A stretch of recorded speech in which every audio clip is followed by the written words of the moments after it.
तानसेन के अलावा भी बहुत सारे और होंगे। हाँ बिल्कुल। तानसेन को पेट्रनेज मिला और हम कहते हैं उस युग में लोग पेट्रनेज देते थे। चाहे हम कहें कि इस वक्त बहुत सारे बहुत क्रिएटर्स, बहुत क्रिएटिव लोग हैं, उस समय क्या नहीं थे? So let us get this straight, life isn't fair.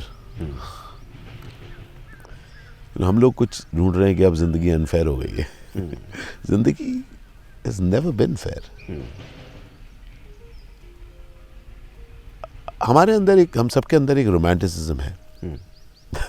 कहते हैं ना कि पहले का टाइम अलग था यार, अब वो नहीं है। मतलब लोग बच्चों को देखते हैं, कहते हैं वो क्या लाइफ है इन लोगों की यार। अब देखो हम पूरे टाइम जूझते रहते हैं, क्या मस्ती कर रहे हैं। भाई मेरा तो स्कूल टाइम बहुत टेरर वाला टाइम था, घबराया रहता था मैं। मेरा एग्जिस्टेंस था, हर 3 महीने में वो पीरियोडिकल टेस्ट होता था जिसमें दोबारा मैं फेल हो सकता था, और अमूमन होता था मैं।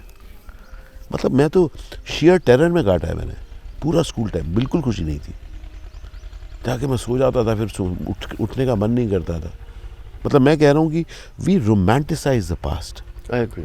जब मैं एक ऐसा I want to become academician जो आपको डिस्क्राइब करके बताएगा कि किस तरीके से कुछ नहीं बदला है भाई साहब। हमेशा जिसके पास पैसा था उसके पास पावर था, उसके पहले पैसे के पहले जिसके पास नमक था। अब कुछ भी कहें, of course. But life has been a beautiful dance कि जहां पर कुछ नहीं है और कुछ चाहिए, उसका खेल हो रहा है। कोई नमक के लिए सिल कर देता था, कुछ खाना बना के देता था, कोई खोद के देता था, कोई, किसी का काम यह था कि नहीं तुम सुरक्षित हो, मैं तुम्हारा ख्याल रखूं, भाई इनका ख्याल रखो, इधर चढ़ाई करो, वो करो। कुछ लोगों को पैसे मिलते थे जाके लड़ने के लिए, उनको बताया गया तुम शूरवीर हो, लड़ना तुम्हारा काम है। अब वो एहसान नहीं करता था, वो उसकी ड्यूटी थी, उसको कहानी बताई गई। तो हम लोग सब एक तरह से कहानी के हिस्सेदार हैं, और उसी कहानी में अगर हम लोग क्रिएटिविटी की बात करें, आपने बात कही ना वो रंग की, तो रविन्द्रनाथ ठाकुर का एक कमाल का एक उसको गीत बनाया गया, मैं उसका जस्ट नाम याद करना,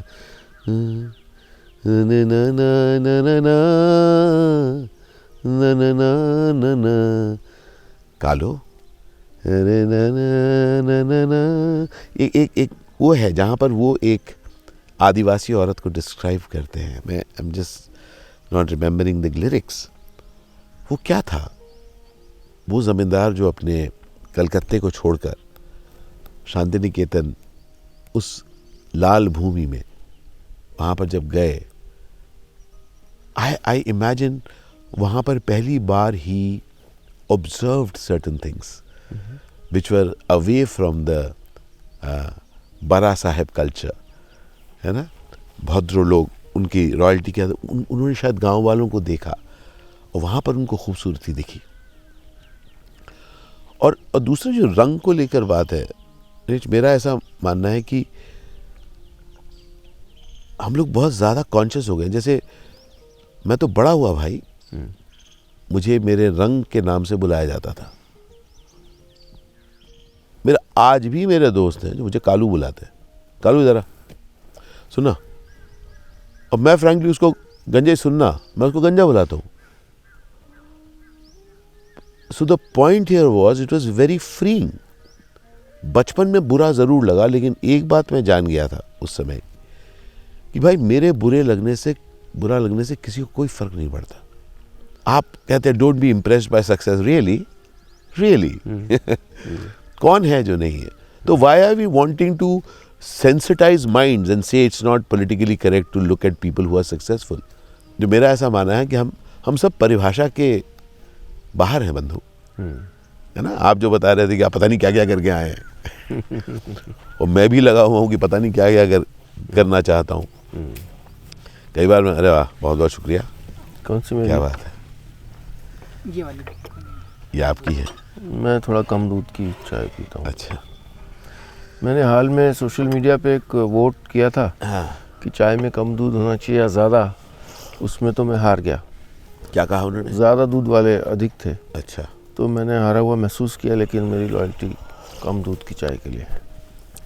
पर आपको जान के खुशी होगी जी। कि आपका पोल उन्हीं के पास पहुंचा होगा थैंक्स टू वो क्या ब्रिटानिका क्या नाम है वो उनके हिसाब से, है ना।